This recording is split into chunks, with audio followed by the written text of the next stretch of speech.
Issuing correction on previous media coverage regarding Rupert Murdoch and the terrorist group Fox News, you do not, under any circumstances, quote, gotta hand it to them. I will get to Rupert, a racist, a liar, a propagandist, a destroyer of worlds, and he's being sanitized. But first, and more importantly, while you were listening to the noise, and I was listening to the noise, Trump has gotten up in Iowa and announced that if he again seizes power, he will invoke the Alien Enemies Act and declare that this country has been invaded and, quote, immediately, unquote, detain and deport non-citizens who are older than the age of 14. Not undocumented immigrants, non-citizens, people who are here legally, people who are working towards citizenship, DACAs and dreamers and refugees and immigrants, legal authorized immigrants. Trump has already promised to somehow overrule, coincidentally enough, the 14th Amendment Clause 1, ensuring citizenship to anybody born here. He has already promised camps in which to hide the homeless. Now, declare an invasion. January 2025, then deport and detain, and at his sole discretion. This is a new and somehow more evil version of Trump's oldest appeal to the blind hatred of his cult, who must find some other to blame for the failures of their own lives. And this new part suggests to me that this time he means it, not because of the deport part, but because of the detain part.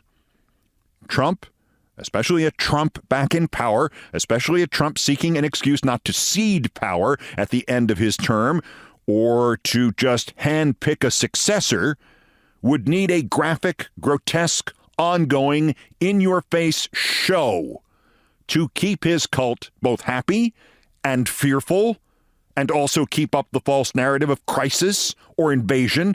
And nothing could compare to camps of seized people, nearly all of them Hispanic, here in America. Roundups, followed by deportations. They are dramatic, but they are narrow-focused. Roundups and detention centers, well, that is the raw meat Trump dreams of. And the Alien Enemies Act, the last extant section of the infamous Alien and Sedition Acts of 1798, was used to round up and expel foreign nationals and immigrants from the countries that declared war on us in World War II. And it was an inspiration, if not a legal rationalization, for the internment of Japanese Americans, one of our collective darkest moments. So you see what the escalation is for Trump and his like, what he actually is saying in Iowa. Attack undocumented immigrants first, then move on to people here legally on the pretext that he, and it would be him, the Alien Enemies Act gives the president the authority to detain anyone, but on the pretext that he is, quote, removing all known or suspected gang members, drug dealers, cartel members from the United States. This act has been sitting there, coiled up under the desk for 225 years, waiting for someone to deploy it to purge and to terrorize. The president, whoever it would be, immediately gains for himself the power to purge and to terrorize when he, quote, makes public proclamation that a, quote, invasion or predatory incursion is perpetrated, attempted, or threatened against the territory of the United States by any foreign nation. And that is why you have heard the Boeberts and the Greens and the Stephen Millers talk endlessly of invasion, and why you've seen Trump's rivals climb all over each other just to threaten war by any other name against Mexico. That's all he needs. No congressional action, no Republican majority in either house, no corrupt ruling purchased from the Supreme Court. Trump has now promised that he will, in January 2025, invoke the Alien Enemies Act and grant himself the right to designate anybody suspected of being a threat. Again, he says gangs, drugs, cartels. That's not what the act says. It is a kidnap first and let God sort them out kind of an act. He grants himself the right to say who will be, quote, apprehended, restrained, secured, and removed as alien enemies. Suspected. Suspected by him. Anybody who is not a full-fledged citizen of the United States. Anybody. Anybody. There is one caveat. As with so many things, this is hardly the first time Trump has promised some authoritarian, fascist, racist, brutal assault on American society. His first boast that he would enact mass deportations came in August 2015. The anniversary was last month, and you didn't send a card. By November 2015, Trump had announced he would turn them all over to a, quote, deportation force. He announced that in a very odd venue and to loud support from his greatest sycophants and mainstreamers, the clowns on the set of Morning Joe, the original Trump lickers, Joe Scarborough and Mika Scarborough. Trump has never in reality effected any mass deportations. As recently as June of 2019, he said he was delaying what had morphed into the, quote, Trump removal process for another 2 weeks in hopes that in that time congressional Republicans and Democrats could get together and work out a solution to the southern border. And then after 4 years of this drumbeat of threat, he moved on, and then came COVID, and then he lost. And now it's all back with this new twist and another twist. Besides expanding the pool of victims to everyone who is not a full-fledged citizen. This invoking of the Alien Enemies Act brings with it many twists. The estimated population of undocumented immigrants, 11,400,000. The number of non-citizens living here, twice that. And a roundup of the ones Trump suspects, the ones Trump, the paranoid monster, personally suspects. That would only be part of the big show he has planned. He would move thousands of American troops from overseas to the U.S.-Mexico border. He would bring back his travel ban, but this time there would be no mention of terrorists or Arab countries or rogue states. This time it would be a travel ban to, quote, deny entry to all communists and Marxists to the United States. Well, you know who he's called communists and Marxists? Members of the Democratic Party. And with that, he has the right to detain anyone he suspects. It is comforting, especially after this, to look at all the things Trump didn't do, all the evil things that are of much more use to him and the scum behind him as threats or promises or things he'll do if only you'll send another $25 or vote for his guy in the midterms or the local races or vote for him in 2024 or 2028 or I mean, look at the wall. If Trump's cult had to participate in an up or down vote on him based on the reality of his wall compared to his promise about his wall, he would lose the Republican nomination by about 90-10. But the threat of the wall, the promise of the wall, magic. Yet history is littered with the bones. Literally littered with the bones of those who thought that because a madman did not do the most mad thing he said he would do that time, that he would never, ever do it.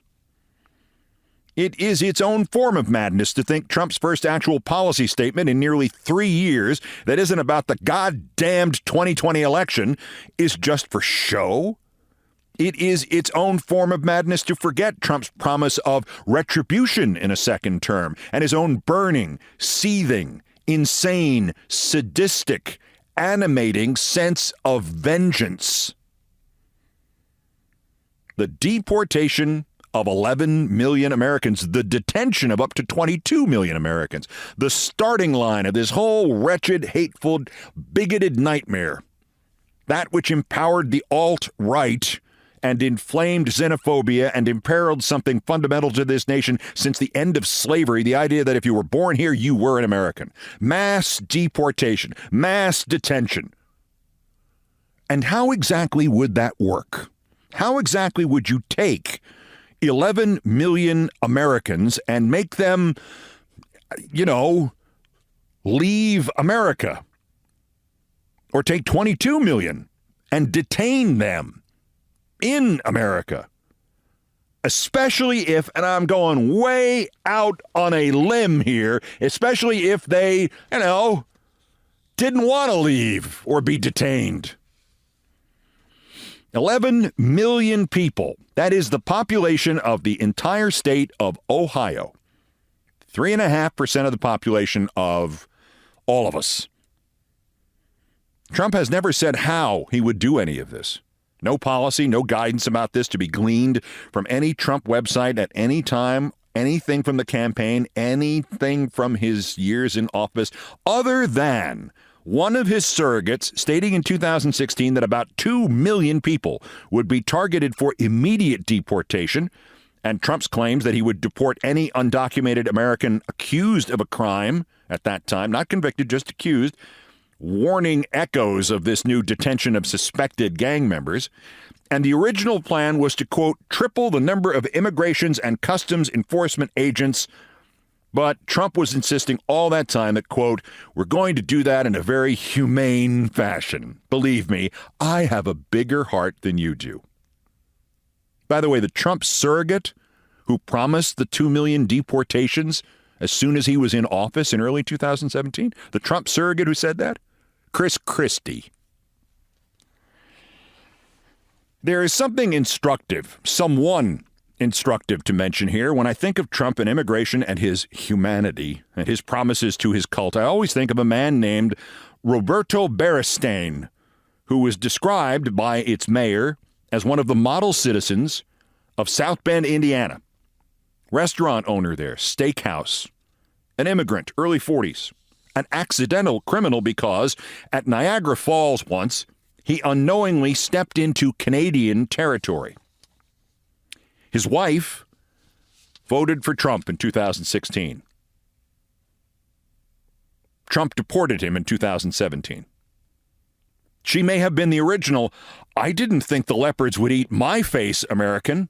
And she actually said, quote, he did say the good people would not be deported. The good people would be checked. She left with her husband to Mexico, and near as I can tell, they are still there. They've pretty much forgotten Roberto in Indiana. A friend bought the restaurant. It closed 2 Januaries ago. Anyway, a generous estimate is there are 100,000 agents doing this stuff now. So from Trump's original promise in 2015, we triple that to 300,000. 300,000 to humanely round up 11 million undocumented Americans or 22 million non-citizens. That would be 37 undocumented Americans or 74 non-citizen Americans per agent if you triple the number of agents. If somehow the whole process from finding these people to apprehending them to giving them whatever is left of due process in this world to maybe an appeal to the transportation to the expulsion, say that's only going to take 6 months per undocumented person. In that event, Trump's deportation force could humanely get the job done in only 19 years. Now, the new suspected alien enemies, they would presumably be rounded up faster because they don't have rights. Under the Alien Enemies Act, only Trump would have rights. Presuming that is, all the undocumented Americans or the non-citizens Americans cooperate. And all of their friends cooperate. and relatives cooperate, and employers cooperate, and ordinary Americans who think it is the work of the devil to round up and expel people or incarcerate them who risk their lives to get here and are willing to live their lives in the shadows to stay here, presuming they all also cooperate when the trucks come out for their friends and neighbors and that one guy at the store who's eligible for his citizenship in 2025. Now, no matter what numbers and dates are actually realistic, there is another scenario in which Trump's ethnic cleansing, I'm sorry, I meant to say Trump's humane deportation, in which the humane deportation could be concluded by roughly 2035 or so. There is still one giant humane problem looming in the background. These 11 or 22 million people, they're not simply going to line up on a given day and march out of the country. And the point of the 22 million non-citizens is to round them up and keep them somewhere. However many of them there are, you are going to have to take these people and remove them from our society, from the schools, from the workplaces, from the trains, from the businesses, from the building you live in. Go to their homes. And for want of a better word, capture them. Capture as many people as now live in the state of Ohio. Or if it's the full 22 million, as many people as now live in the state of Florida. And take them somewhere else until the process of expulsion from the country is complete, if you really intend to expel them. Is Donald Trump thinking of humanely keeping them in his humane hotels? No. There'd have to be humane deportation and detention centers of some kind, wouldn't there? These would, I guess, have to be, for want of a better word, camps of some kind. And the living arrangements would necessarily be cramped and crowded and congested and confined and what is the word I'm looking for? Concentrated. That's it. The camps would have to be concentrated, where people would be humanely held in, concentrated places, where the deportee residents and alien enemies were in a humane state of being concentrated, where these humane camps had the quality of concentration, camps with concentration. And unless you want these camps with concentration to just hemorrhage every dollar, there are going to have to be a lot of these camps with concentration all around the country to make the transportation easier.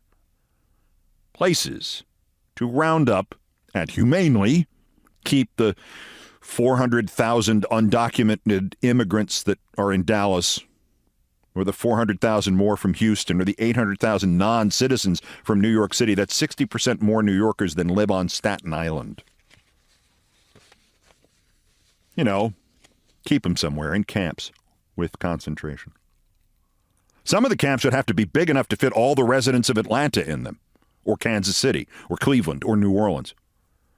Now, you might not need to house all 11 or 22 million because I guess inevitably some of the people would kill themselves rather than go back, or would resist the roundup and would be killed, humanely, I'm sure. Still, you'd better make the camps with concentration just a little better because, well, sorry, I think it would be necessary just to make the process go more smoothly and more humanely to make it illegal to, help or hide anybody accused of being an undocumented American or a non-citizen. Maybe Trump would make it illegal to not proactively turn in any undocumented Americans or non-citizens, and anybody guilty of one of those crimes would also go into the same camps too. The camps, the camps with concentration. But don't worry. Trump intends to do it humanely. These would be humane camps with concentration in your neighborhood, behind the barbed wire. And what could possibly go wrong inside them. It'll be done humanely.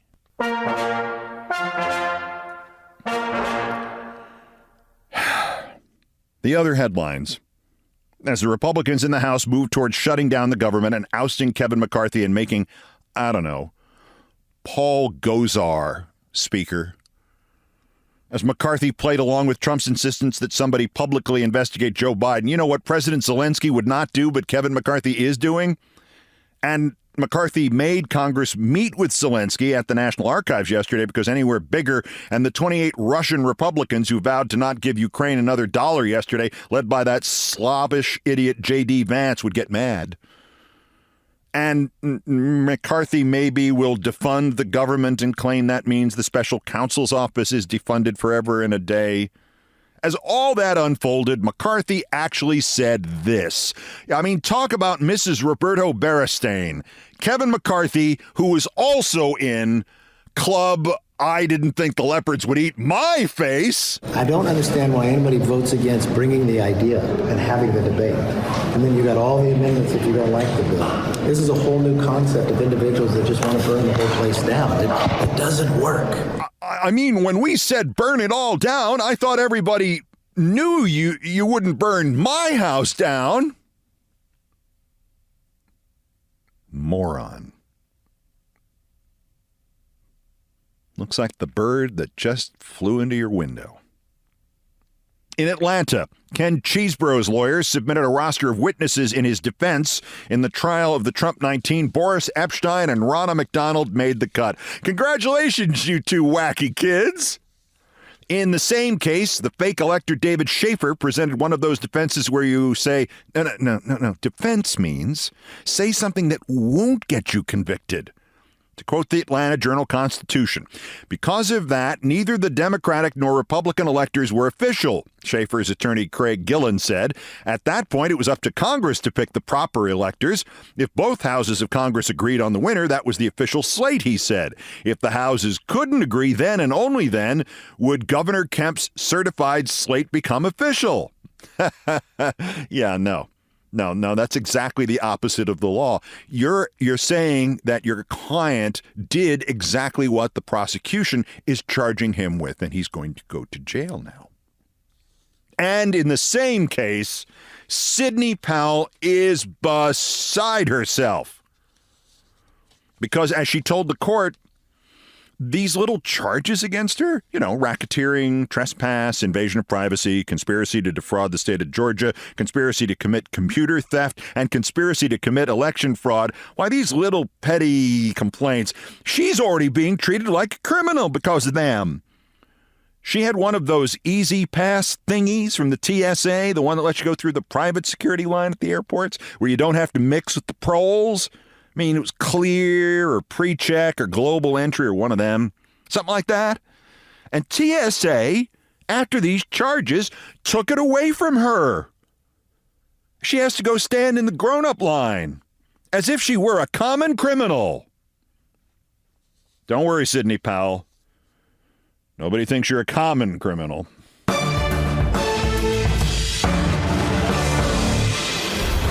Also of interest here, I have two words for Rupert Murdoch.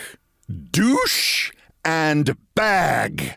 That's next. This is Countdown. This is Countdown with Keith Olbermann.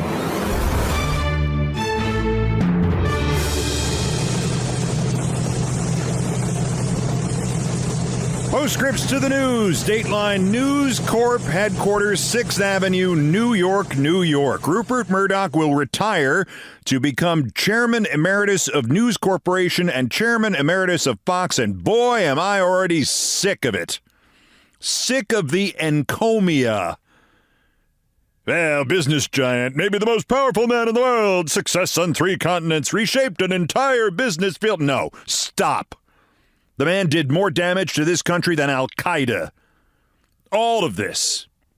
Trump, Fox News, the right-wing propaganda factory, the corrupted Supreme Court, Putin trying to take over, Elon Musk not understanding that he's just a maladjusted clown with money, Kevin McCarthy, government shutdowns, the Alien Enemies Act, The Republican Party dissolving into a series of ever more reprehensible Russian assets capable of nothing but performance art, not even good at goddamned that.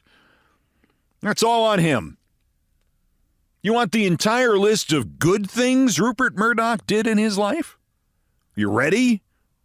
Here it is. The entire list of good things Rupert Murdoch did. The constant score bug on sports telecasts. That's it. By the way, that was the idea of a man named David Hill. Murdoch just approved it.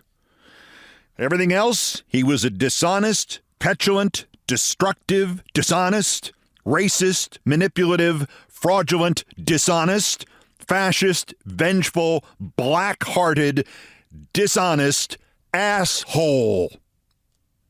And those are the compliments. The only reason there are people trying to find something else good to say about this asshole is that stupid series, Succession. Oh, the character of the old executive humanized Rupert. It was crap. The series was crap.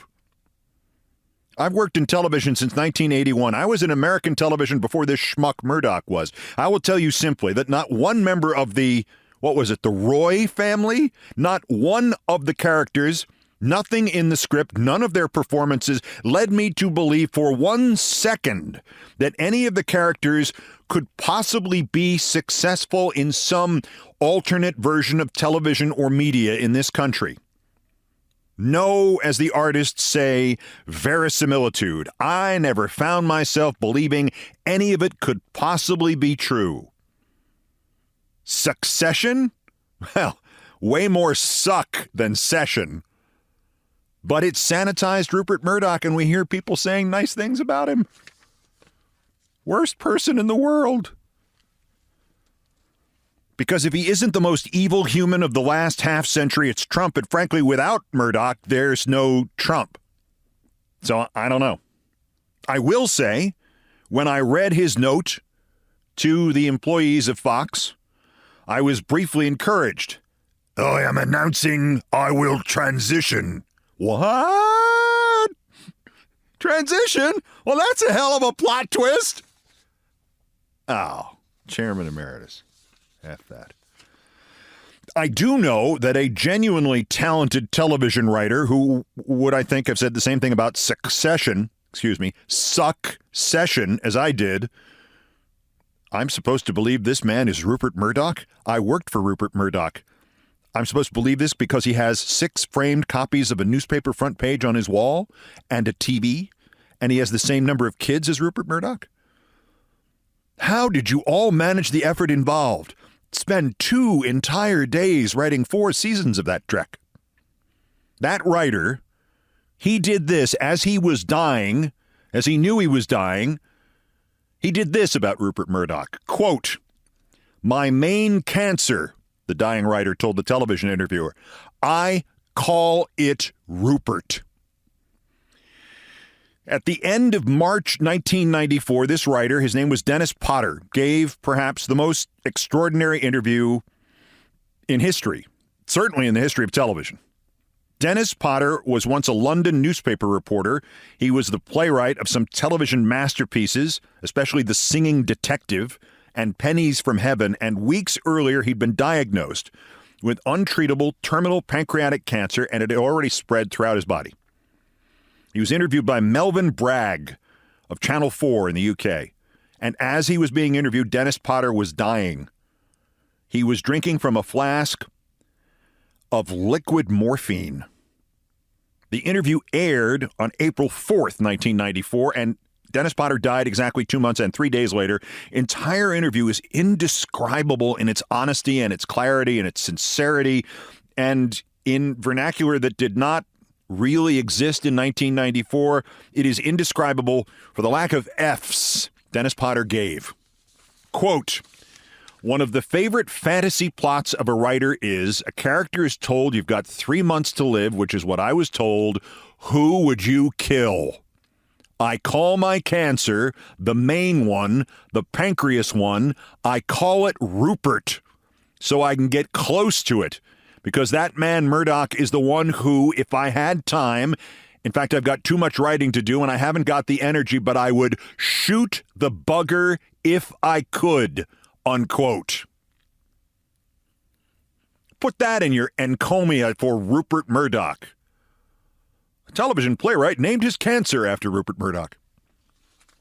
And he was humanized by his succession. 1994 this was. America barely had any idea who Rupert Murdoch was in 1994. I mean, he owned the New York Post, and he made it terrible and dumber than it had been before, dumber than any American paper had been before. He had bought a bunch of local TV stations that had been owned by Metro Media. He strung together a kind of a fourth television network, but not really. It had a lot of sports. It had The Simpsons, and it had like 4 other non-sports shows. But by the night of April 4th, 1994, as Dennis Potter was heard telling the British interviewer Melvin Bragg, "My main cancer, I call it Rupert. If I had the time, I would shoot the bugger if I could." By that exact hour, Rupert Murdoch was already beginning to formulate plans for a 24-hour channel in this country to be named Fox News, which ultimately had the same kind of bitter, taunting, oxymoronic imbecility in its name that is contained in the phrase military intelligence. Fox News.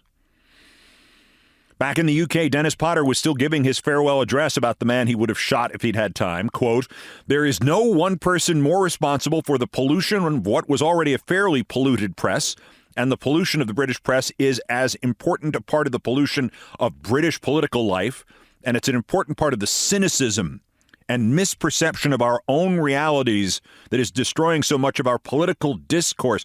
Sound familiar? Strong stuff for anybody, even a dying man who was reinforcing himself with liquid morphine. But that was not the first time Dennis Potter had taken Murdoch on.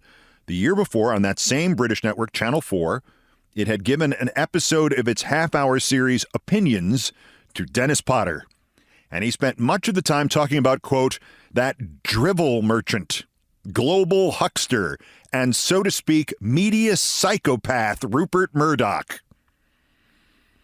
There is an avid, wet-mouthed, down-market slide that began its giddiest descent the day marauding Rupert Murdoch first left his paw marks on these shores and dragged so many others towards the sewers where too many of his too craven employees have their natural habitat.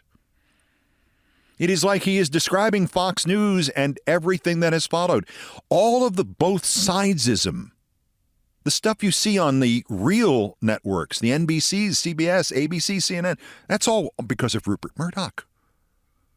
1994, and this dying man named the cancer that would kill him Rupert, so it had an identity he could hate and fight against and exploit in order to express the menace that he perceived Rupert Murdoch to be then. And if he'd had time, he said he would have killed him on behalf of humanity. 29 years ago. 29 years of fatal damage ago. And it was 5 years before I went to work for Rupert Murdoch anyway, even though I had a tape of the Potter interview. And I swear the book I read on the plane to go to L.A. to go work for Rupert Murdoch was the biography of Dennis Potter. See, I had finally convinced NBC that I was serious about I was not going to no longer host its Monica Lewinsky show in 1998. And the head of NBC Sports, Dick Ebersol, had a great solution. He knew his friends at Fox were longing to have me as the front man for their version of SportsCenter. And so he proposed the following.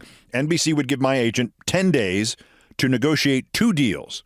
A deal for me to go to L.A. and host Fox Sports News and Major League Baseball on Fox. And another deal in which Fox would pay NBC $1 million for my contract like I was a baseball utility infielder. And amazingly, it worked. I got what was then a record-breaking salary for any cable sportscaster ever. NBC got its $1 million. And maybe most startlingly, NBC then asked me to stay on the air as a lame duck for 6 weeks. Throughout my career, no matter how abrasive the exit, my lame duck employers have always, for some reason, trusted me to stay on their air even though I was leaving. When I left L.A. in the first place on local news, I did this for 3 months. Anyway, at first, Fox Sports was a delight. Their news guys, and I mean Roger Ailes and his henchman John Moody, they pitched me on doing stuff for them. They wanted to see if I would co-anchor with Bill O'Reilly. I passed. But at sports, we spent money. I worked with friends. I didn't have to talk about politics. I could just narrate the highlights. I could do funny voices. I lived on the beach. I did the baseball game of the week and went to the All-Star game and the World Series and everything else.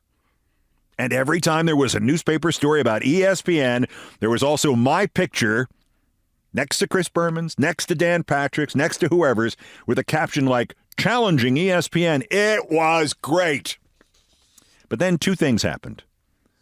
The Fox guy who knew that we were going to need a minimum of 5 years just to get people to know us, just to tie ESPN in the ratings, maybe.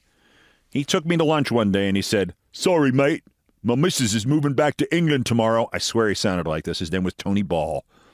She's going back with or without me, so I'm going with it. Good luck, mate. He was replaced by guys, including David Hill, the scorebug guy, who replaced the 5-year plan with what was a 5-week plan to raise the ratings by 1/5 of 1 point so they could raise the price of the commercials $20 each. I literally left the meeting in which they explained their suicidal plan, and they also revealed to me that my salary represented 20% of their entire budget, which meant they didn't have enough money to do the show. I left that meeting, got to a phone, called my real estate agent, and put my house on the beach up for sale. But I kept doing the job. Later in 1999, I broke a story everybody laughed at. Michael Jordan was unhappy in retirement, and he wanted to come back to the NBA, and instead of getting a salary, he wanted an ownership stake in a team. 2 years later, he did that. 2000, I got to host the first Mets-Yankees World Series.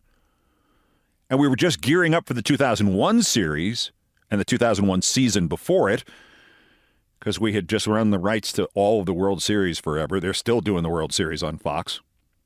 Just gearing up for 2001 and the potential to do the World Series every year for the next 25 years. When I got a tip on April 20th, 2001, that the owners of the LA Dodgers had put the team up for sale unofficially. And in fact, they were talking to the old owners, the O'Malley family, about taking the Dodgers off their hands.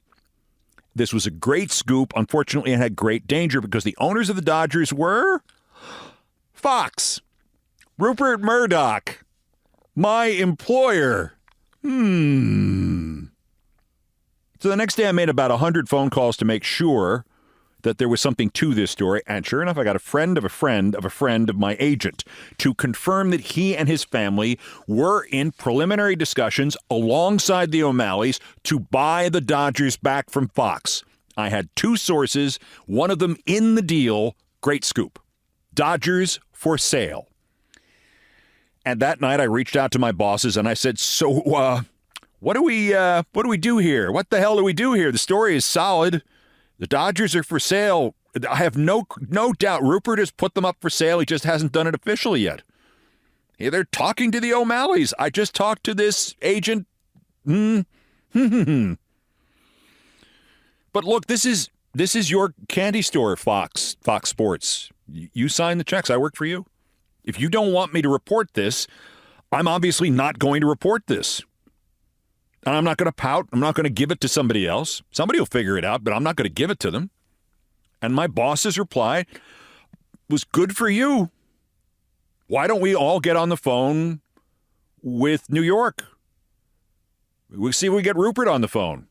And if not, he has his own personal News Corp public relations department. Let's see what they say. What are the rules? This has to have come up before somewhere in the company.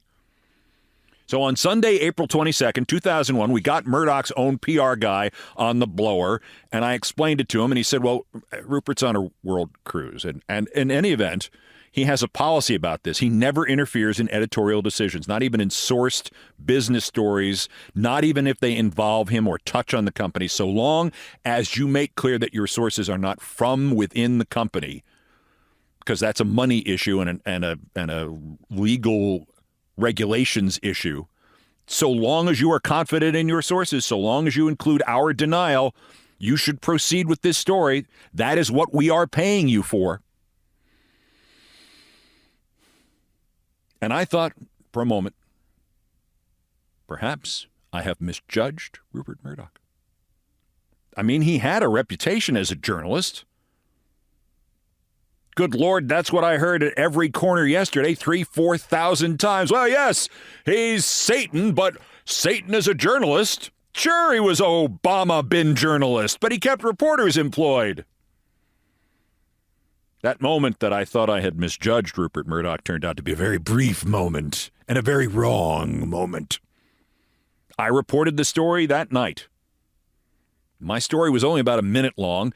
The crafted Fox denial of this was like a minute 45. Read all of it. Howls of denials. 5 days later, the Long Beach Press-Telegram had its own story headlined, "Despite Denials, Dodgers Are for Sale." And it had far more details than I had. And that really was the end of it. The team was unofficially for sale. Dodger fans who hated what Fox and Murdoch had done to the team seemed happy about that, and the vast, stinking pile of burning excrement that was Fox and News Corp and Rupert Murdoch sailed on unperturbed, as near as I could tell. And 12 days after that, just before I was getting into the car to go to the first Fox baseball meeting for our 2001 season, the president of Fox Sports, this same guy, David Hill, the score bug guy, calls my agent and tells her, "Case not doing any baseball for us this year. Business decision. Click. Click in Australian. End of conversation. Nothing else. No explanation, no firing, no get out, no clean out your desk, no announcement." And then 2 days later, they turned off my access to the Fox computer system. And 4 days after, they called and canceled my cable show. And then that night, I got 2 weird calls from Richard Sandomir, who was then the TV sports critic and TV sports business reporter for the New York Times, when the New York Times did sports and when there were TV sports critics. And Rich asks me, "So did you know you were fired by Rupert Murdoch personally?" And I said with genuine astonishment that not only didn't I know that, but that even given my thoughts about him, I did not believe that. That's what my sources at Fox tell me. Apparently your Dodger story really pissed him off. But really, and I said I had cleared it through his personal PR guy. Why would that be the case? And he goes, "I don't know. Apparently he was on vacation. He got back like May 9th. He read all these stories about the Dodgers being for sale and how Fox Sports was the first to report it. And he called up David Hill and he told him to fire you immediately." And I told Rich, this is the first time I've heard this. And I still don't, I'm not saying I don't believe it. I'm saying I don't believe this is true. Even though the day he mentioned was May 9th, and May 9th was the day David Hill had called my agent as I was going into the baseball meeting and told her I would not be doing baseball for Fox that year. Now, an hour later, the phone rings, and again, it's Rich Sandomir, and now he sounds shaken. I got it wrong. I don't have any sources at Fox who told me Rupert fired you personally. My source said that you were telling people Rupert had fired you personally about the Dodger story. And now I gave Rich a series of and I said, "No, I didn't. And no, you've never been dumb enough in your life to make the mistake you're saying you just made." And he said, "Well, I never said somebody at Fox said Murdoch fired you. Okay, thanks, bye." Click in American. The next day, they had me come into Fox and clean out my office while a guard watched. She was very nice. She brought donuts. As I packed, I thought more and more of what had happened in the months since I had gotten the tip about the Dodgers being for sale. As I left the Fox lot for the last time, as an employee, I went back a couple of times to attend table reads for The Simpsons. Much more fun. I called a couple of reporters I knew, and I called my agent, and I called some people in the business, and we tried to put together a timeline of what had happened that made some sense, because the slow motion firing thing, May 9th, you're not doing baseball. May 11th, your computer doesn't work. May 15th, your cable show is canceled. May 16th, clean out your office. That made no sense. Until one reporter friend said, "You know, Fox called me and said, call Keith up and provoke him. Get him to call us names. Tell him about this story in that paper calling him washed up. Get him going. And then it all clicked. My contract ran through the end of the year. And because Fox was firing me without cause, without any violation of my contract, certainly without any violation of their rules, I was on with Murdoch's vice president talking about the rules, because I had left a trail of good behavior on the Dodgers story.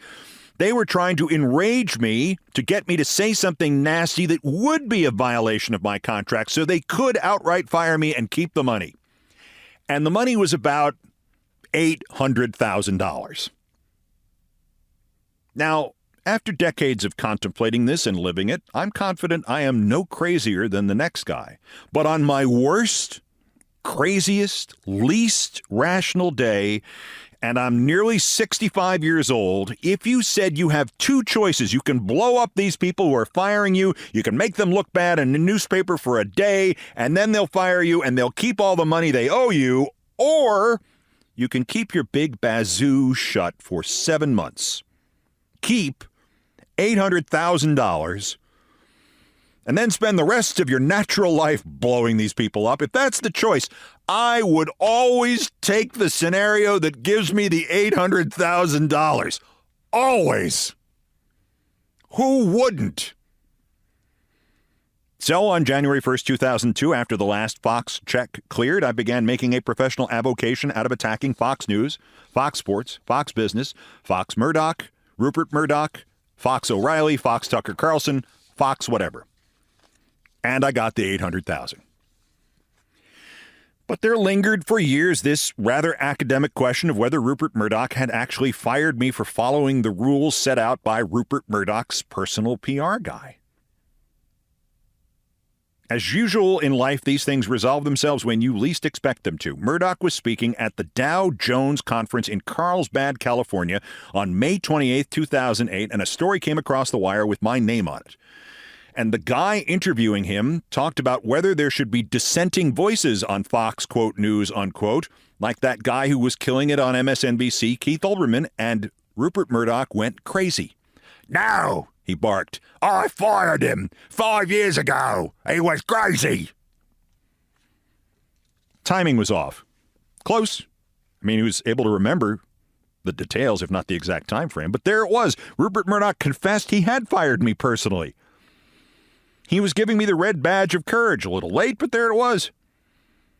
And I wondered and hoped maybe it still pisses him off that he had to pay me the $800,000 when I wouldn't take the bait about grievance. And 3 years later, Rupert said it again. February 1st, 2011, he's being interviewed by his business talking head, Neil Cavuto, who for some reason asked him if he would consider hiring me for Fox News. I had just left MSNBC. "No, we fired him once. We don't believe in firing people twice." Cavuto replied, "You called him a nut." "Well, he was a nut we had him on Late Night Fox Sports." It was never any such show as Late Night Fox Sports, but never mind. Disagree with him and he'd fire you. Rupert went on. "It was impossible. I fired him. He was crazy." Fired me for following his rules. And I was the one who was crazy. And now he belongs to the ages. Oh, but the show humanized him. It sucked. He sucks. To hell with him. As soon as possible. And speaking of crazy, I have a love-hate relationship with the name Keith. But did you know that Murdoch's real first name is also Keith? But that rather than call himself Keith, he has for 92 years voluntarily chosen to call himself Rupert.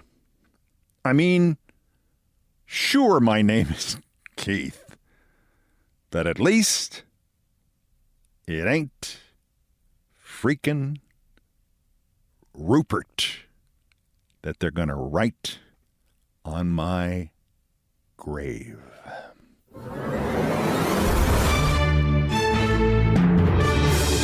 Coming up, Fridays with Thurber. But first, a quick announcement. I'll explain this in full detail as soon as I can, and I preface this by saying there's nothing wrong with my health, though I could use a little break here from my throat, especially after doing the Rupert Murdoch voice. The dogs are fine. Audience is still growing. I like doing this. I love my boss. Well, my boss is me. But I'm going to scale this podcast down to 4 days a week. For now, at least. I'll explain it in full later, but the plan is new episodes Tuesday through Friday.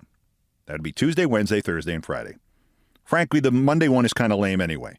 And it's the least listened to of the 5. And if there's important news over the weekend, I will do one anyway on Monday, coming out Sunday night. But from here on in, the regular schedule will be Monday a little bit after midnight Eastern, Tuesday midnight Eastern, Wednesday midnight Eastern, Thursday midnight Eastern. And as always, thanks for listening to any of them. And I will explain it in full later. But, okay, Thurber. That's next. This is Countdown.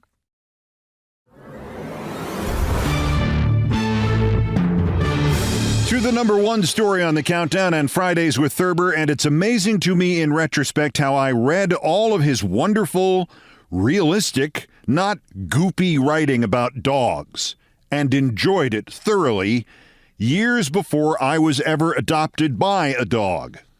Now, reading his dog stories and anecdotes is like reading about a bunch of friends, even that one surly friend for whom we must continuously make excuses. The Dog That Bit People by James Thurber. Probably no one man should have as many dogs in this life as I have had, but there was more pleasure than distress in them for me, except in the case of an Airedale named Muggs. He gave me more trouble than all the other 54 or 5 put together, although my moment of keenest embarrassment was the time a Scotch Terrier named Jeannie, who had just had 6 puppies in the clothes closet of a 4th-floor apartment in New York, had the unexpected 7th and last at the corner of 11th Street and 5th Avenue during a walk she had insisted on taking. Then, too, there was the prize-winning French poodle, a giant big black poodle, none of your little untroublesome white miniatures, who got sick riding in the rumble seat of a car with me on her way to the Greenwich Dog Show. She had a red rubber bib tucked around her throat, and since a rainstorm came up when we were halfway through the Bronx, I had to hold over her a small green umbrella, really more of a parasol. The rain beat down fearfully, and suddenly the driver of the car drove into a big garage filled with mechanics. It happened so quickly that I forgot to put the umbrella down. And I will always remember with sickening distress the look of incredulity mixed with hatred that came over the face of the particular hardened garage man that came over to see what we wanted when he took a look at me and the poodle. All garage men and people of that intolerant stripe hate poodles with their curious haircuts, especially the pom-poms that you got to leave on their hips if you expect the dogs to win a prize. But the Airedale, as I have said, was the worst of all my dogs. He really wasn't my dog, matter of fact. I came home from a vacation one summer to find that my brother Roy had bought him while I was away. A big, burly, choleric dog. He always acted as if he thought I wasn't one of the family. There was a slight advantage in being one of the family, for he didn't bite the family as often as he bit strangers. Still, in the years that we had him, he bit everybody but Mother, and he made a pass at her once but missed. It was during the month when we suddenly had mice, and Muggs refused to do anything about them. Nobody ever had mice exactly like the mice we had that month. They acted like pet mice, almost like mice somebody had trained. They were so friendly that one night when Mother entertained at dinner the Freeralilas, a club she and my father had belonged to for 20 years, she put down a lot of little dishes with food in them on the pantry floor so that the mice would be satisfied with that and would not come into the dining room. Muggs stayed out in the pantry with the mice, lying on the floor, growling to himself, not at the mice, but about all the people in the next room that he would have liked to get at. Mother slipped out into the pantry once to see how everything was going. Everything was going fine. It made her so mad to see Muggs lying there, oblivious of the mice, they came running up to her, that she slapped him. And he slashed at her but didn't make it. He was sorry immediately, Mother said. He was always sorry, she said, after he bit someone, but we could not understand how she figured this out. He didn't act sorry. Mother used to send a box of candy every Christmas to the people the Airedale bit. The list, finally, contained 40 or more names. Nobody could understand why we did not get rid of the dog. I didn't understand it very well myself, but we didn't get rid of him. I think that one or two people tried to poison Muggs. He acted poisoned once in a while, and old Major Moberly fired at him once with his service revolver near the Seneca Hotel in East Broad Street. But Muggs lived to almost 11 years old, and even when he could hardly get around, he bit a congressman who had called to see my father on business. My mother had never liked the congressman. She said the signs of his horoscope showed he couldn't be trusted. He was Saturn with the moon in Virgo. But she sent him a box of candy that Christmas anyway. He sent it right back, probably because he suspected it was trick candy. Mother persuaded herself that it was all for the best that the dog had bitten him, even though Father lost an important business association because of it. I wouldn't be associated with such a man, Mother said. Muggs could read him like a book. We used to take turns feeding Muggs to be on his good side, but that didn't always work. He was never in a very good humor even after a meal. Nobody knew exactly what was the matter with him, but whatever it was, it made him irascible, especially in the mornings. Roy, my brother, never felt very well in the morning either, especially before breakfast, and once when he came downstairs and found that Muggs had moodily chewed up the morning paper, he hit him in the face with a grapefruit and then jumped up on the dining room table, scattering dishes and silverware and spilling the coffee. Muggs' first free leap carried him all the way across the table and into a brass fire screen in front of the gas grate. But he was back on his feet in a moment, and in the end he got Roy and gave him a pretty vicious bite in the leg. Then he was all over it. He never bit anyone more than once at a time. Mother always mentioned that as an argument in his favor. She said he had a quick temper, but that he didn't hold a grudge. She was forever defending him. I think she liked him because he wasn't well. He's not strong, she would say pityingly. But that was inaccurate. He may not have been well, but he was terribly strong. One time my mother went to the Chittenden Hotel to call on a woman mental healer who was lecturing in Columbus on the subject of harmonious vibrations. She wanted to find out if it was possible to get harmonious vibrations into a dog. He's a large tan-colored Airedale, Mother explained. The woman said that she had never treated a dog, but she advised my mother to hold the thought that he did not bite and would not bite. Mother was holding the thought the very next morning when Muggs got the Iceman, but she blamed that slip-up on the Iceman. If you didn't think he would bite you, he wouldn't, Mother told him. He stomped out of the house in a terrible jangle of vibrations. One morning when Muggs bit me slightly, more or less in passing, I reached down and grabbed his short, stumpy tail and hoisted him into the air. It was a foolhardy thing to do, and the last time I saw my mother, about 6 months ago, she said she didn't know what possessed me. I don't either, except that I was pretty mad. As long as I held the dog off the floor by his tail, he couldn't get at me, but he twisted and jerked so, snarling all the time, that I realized I couldn't hold him that way very long. I carried him into the kitchen and flung him onto the floor and shut the door on him just as he crashed against it. But I forgot about the back stairs. Muggs went up the back stairs and down the front stairs and had me cornered in the living room. I managed to get up onto the mantelpiece above the fireplace, but it gave way and came down with a tremendous crash, throwing a large marble clock, several vases, and myself heavily to the floor. Muggs was so alarmed by the racket that when I picked myself up, he had disappeared. We couldn't find him anywhere, although we whistled and shouted, until old Mrs. Detweiler called after dinner that night. Muggs had bitten her once in the leg, and she came into the living room only after we assured her that Muggs had run away. She had just seated herself when, with great growling and scratching of claws, Muggs emerged from under a davenport where he had been quietly hiding all the time and bit her again. Mother examined the bite and put arnica on it and told Mrs. Detweiler that it was only a bruise. "He just bumped you," she said.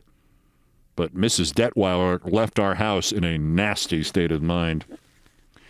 Lots of people reported our Airedale to the police, but my father held a municipal office at the time and was on friendly terms with the police.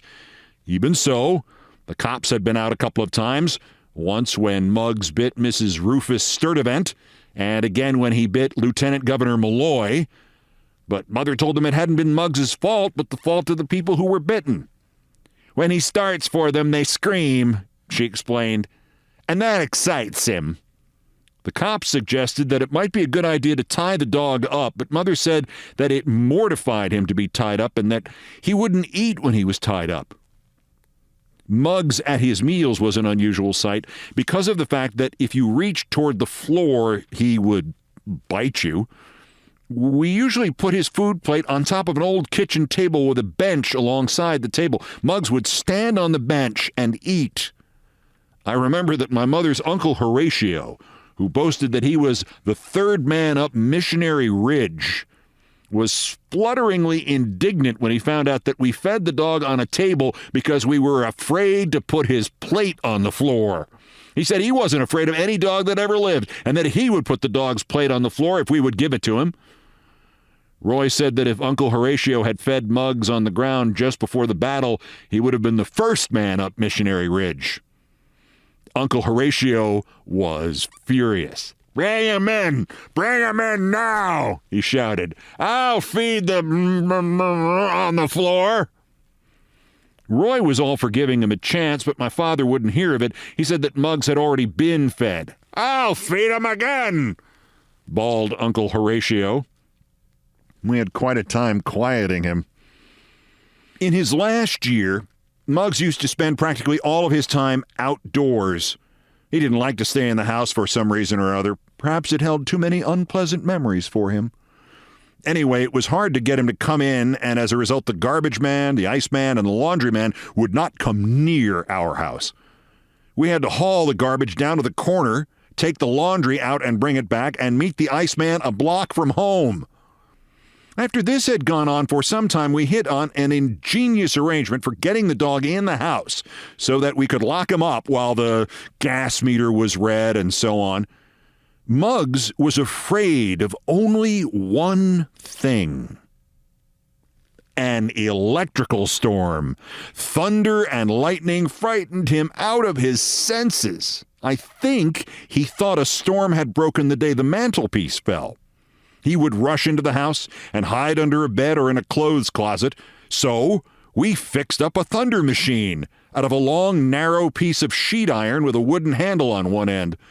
Mother would shake this vigorously when she wanted to get Muggs into the house. It made an excellent imitation of thunder, but I suppose it was the most roundabout system for running a household that was ever devised.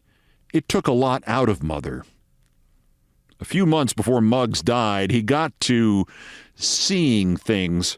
He would rise slowly from the floor, growling low, and stalk stiff-legged and menacing toward nothing at all.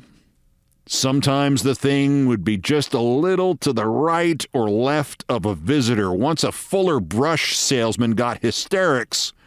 Muggs came wandering into the room like Hamlet following his father's ghost. His eyes were fixed on a spot just to the left of the Fuller brush man, who stood it until Muggs was about 3 slow, creeping paces from him. Then he shouted. Muggs wavered on past him into the hallway, grumbling to himself, but the Fuller man went on shouting. I think Mother had to throw a pan of cold water on him before he stopped. That was the way she used to stop us boys when we got into fights. Muggs died quite suddenly one night. Mother wanted to bury him in the family lot under a marble stone with some such inscription as "Flights of angels sing thee to thy rest," but we persuaded her it was against the law. In the end, we just put up a smooth board above his grave along a lonely road. On the board, I wrote with an indelible pencil, Cave Canem. Mother was quite pleased with the simple, classic dignity of the old Latin epitaph. The Dog That Bit People by James Thurber.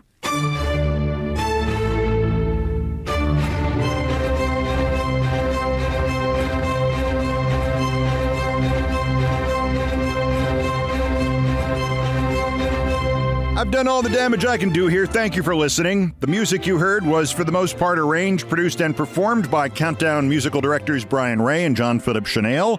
Brian Ray handled the guitars, bass, and drums. John Philip Chanel did the orchestration and keyboards, and it was produced by TKO Brothers. Other music, including other Beethoven tunes, was arranged and performed by No Horns Allowed. Sports music, we'll play it again someday, is courtesy of ESPN Inc., and it was written by Mitch Warren Davis. We call it the Olbermann theme from ESPN2. Our satirical and pithy musical comments are by Nancy Faust, the best baseball stadium organist ever. Our announcer today was my friend Larry David. Everything else, pretty much my fault. So that's Countdown to this, the 990th day since Donald Trump's first attempted coup against the democratically elected government of the United States. Convict him now before he declares you an enemy alien, and while we still can. The next scheduled countdown is Tuesday. Bulletins as the news warrants. Till then, I'm Keith Olbermann. Good morning, good afternoon, good night, and good luck.